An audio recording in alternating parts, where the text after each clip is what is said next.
Hi creators, welcome back to another episode. I'm excited to bring you this one because in it, I'm going to teach you how to set up 40 income streams to make 7 figures this year. I'm just kidding. We are talking about multiple income streams. We are not talking about it from a tech bro TED Talk approach. Okay? No, we are not. Today, we are talking about multiple income streams and how they can complement each other for travel content creators, which are you. So your goal is to build a sustainable business, and by sustainable, we mean it works consistently and it can grow constantly. And you don't have to hustle yourself into the ground about it, because multiple income stream advice can become very toxic very quickly, and I think very disheartening very quickly. And that's not something that I see a lot of discourse about on the internet. So of course that means I have to bring it to you. So you've probably heard the advice: diversify your income, sell courses, create digital products, do coaching, start affiliate marketing. There's so many things. And I've said this on the show before, but having a business can be very simple, but that does not mean it is very easy. Meaning if you have a product and you need to sell it to somebody, that's a simple thing, not an easy thing, a simple thing to do. Whereas I think everybody gets lost, including myself, in the middle between me having this product and me needing to sell it to somebody is all that middle stuff in between. Meaning like all the courses and all the advice and all of the things. And I am not saying these income streams are not important. They are important, but I think you have to choose the correct ones, because when you start to add income streams, it doesn't automatically mean more money. It means more stress, more complexity, potentially less profit for the minute. And so often I see travel creators who are juggling brand partnerships, digital products, all the things, and are actually making a little bit less money than if they just focused on one thing really well. And when you hear that advice of like, oh my God, you should start all of the income streams, I often think like, okay, cool. So now instead of being like pretty good at one thing, you can be terrible at 7 things for all of your income streams. Of course, that's not the case for everybody, but it is something that comes to mind. And similarly, the goal isn't to have as many streams of income as possible. The goal is to have income streams that complement each other and can work together. So let me break this down for you. Here is what I mean. So you have your first stream of income, and this is like your core service, like your core thing. This is your freaking thing. For me, it's content strategy, done for you services. For you, maybe it's brand partnerships, maybe it's your photography, maybe it's your consulting. And then you have a second stream of income. This is maybe a product. Maybe it doesn't require your time for every single sale. Maybe it's a course, a membership, a template, a guide. For me, that looks like UGC, something I can work up to gaining more income in. It's something that the income can fluctuate as much as I want to work. And then also you can get more income without doing more work, such as through when brands want to work with you again, and you can white label, or you can add more ad usage, whatever. Getting into the nitty gritty. I have lots of episodes about UGC. You can go back and listen to them. And then maybe you have another stream of income that is passive. So it's affiliate income, ad revenue, things like that. So that's it. Those are 3 streams that I think can work really well for travel creators. So for content, why a lot of income streams fail is that they don't serve the same audience. So your Instagram followers, maybe they're there because you have banging photography. They probably don't want to buy like your business coaching program. They want to be there for your photography concepts and content. Another reason why income streams can fail is because they require different skill sets. So being good at sponsored content, like through your brand partnerships, doesn't automatically mean that you will be good at creating courses. The other reason, and I think one of the biggest and something that we don't talk about enough, is that having multiple income streams means all of these streams compete for your time and attention and dedication. So every new income stream you add is another one to manage, to market, to maintain, to make sure it's working.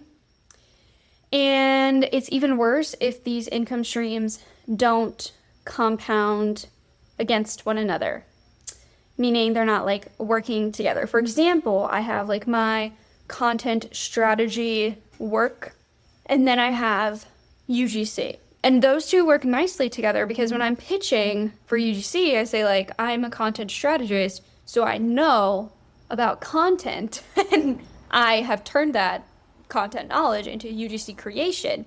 And so I then in my pitches say like, I am pitching you for UGC. I don't say this verbatim, but I'm pitching them for UGC, but I'm also saying I do other content creation. So if you did need support with your newsletter or blog post or whatever, I'm your person.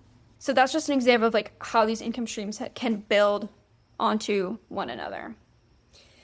This is something that's a little bit hard to hear as creative people, but I would encourage you to become a master of what you're doing right now before you add anything else to that workload. So master your primary, your core income stream, get really good at it, make sure it feels really good in the back end, and then add something else. Adding a lot of income streams is also something that can be called shiny object syndrome. So that means you kind of jump to every single monetization opportunity that comes your way, or you try and monetize every single thing. And this can cause a little bit of, like we said, stress, overwhelm. It's pulling you into directions it doesn't need to pull you into, instead of helping you just get really good at what your core service is. It's also super easy to fall into the comparison trap when you are building multiple streams of income. So because we see online all the time, oh my gosh, Josh at his startup has 40 income streams and he makes all this money in his sleep. That, when we see shit like that, it's like, oh my gosh, I need to add this income stream immediately because Josh is doing it and Josh knows what he's doing because he makes 5K every time he sleeps. Building income streams based on what other people are doing instead of what makes sense for your business is a great way to burn out and hate what you're doing. Fantastic way to hate what you're doing. So if you are listening to this and you are thinking, okay, yeah, I've been thinking about adding another income stream, but I'm just not totally sure yet. What I would do is have a good long think. And I want you to like take yourself to a coffee shop. Marie, cue the coffee shop music, please. Okay, cue the little ambiance. And take yourself there.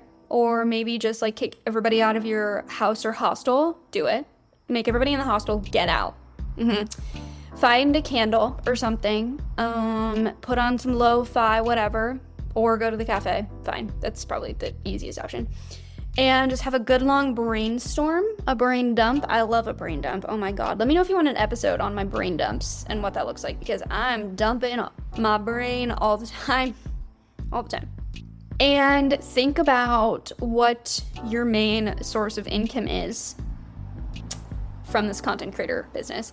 And how can you optimize it to make it better or make it not even require you, because that's our goal with the business, is to build it and get out. And to get out so it works without you. What can you optimize in that before you add anything else?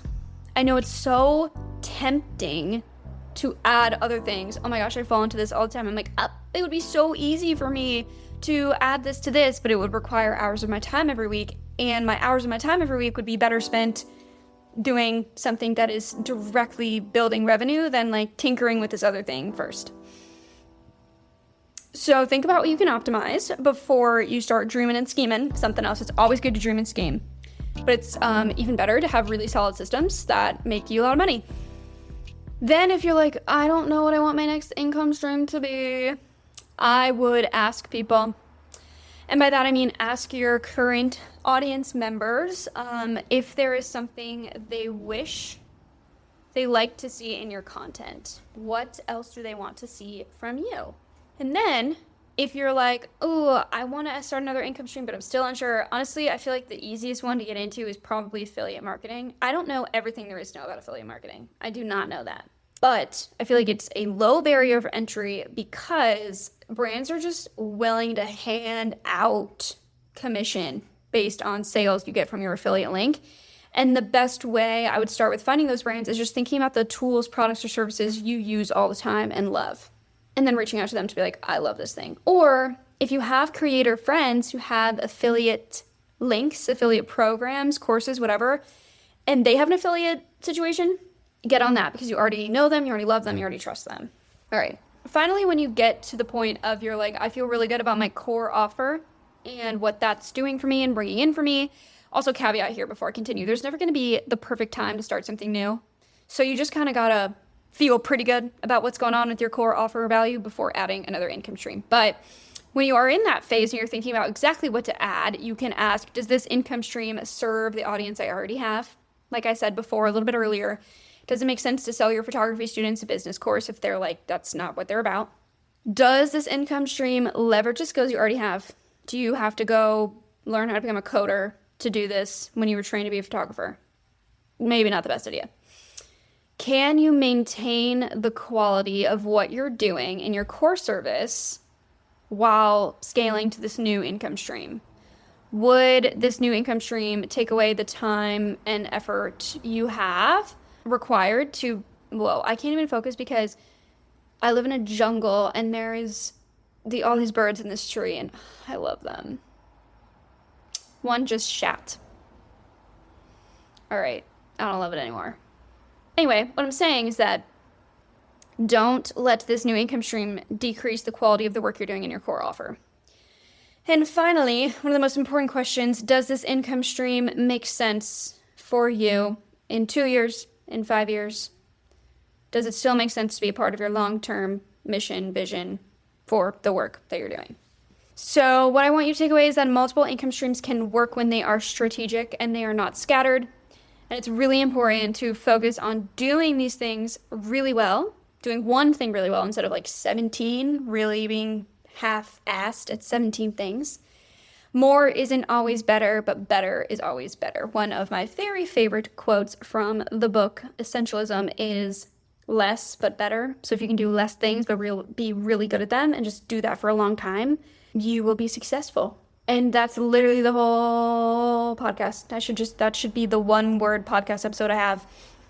No, I need to reread that book and do like a proper podcast episode on that book because it is so fantastic. And I actually have the second book of that one as well. So we could do a follow-up to the first one.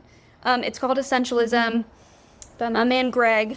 Highly, highly recommend. Actually, I can't say enough good things about it. But anyway, I wish you happy creating, and I wish you happy creating and being really good at one thing you're creating, and then getting good at the other 17 later.